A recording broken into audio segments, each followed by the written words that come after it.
to represent these legends? Of course, first, hindi ko sa feeling napili taas na pula po. Medyo apiki lang kayo it's supposedly si Sean Mani, and then at some point ko siya makalahos din sa kuha na hatag. So ako, wala problema, dawat ko na yun. Ang only worry lang nako is kuha ko sa time to prepare. So akong lawas, dili kayo naka-prepare. So lahi akong lawas sa Universe at pagkaroon, but still, nga man sila, hindi okay ra ko na. I hope na rin sa mga tao. Yes, and I think with the support po since atong ni-announce sila na we're the one nga mo represent karon na year.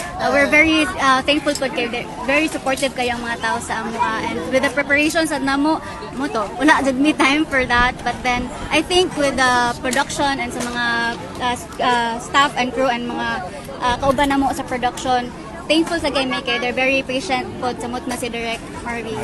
I think every Filipino man siguro, every lalaki nga strong personality wants to become strong, tanan nag-idolize to become lapu-lapu. So maghatag sa kuha ni no question jud. Wala jud siya nagduwa.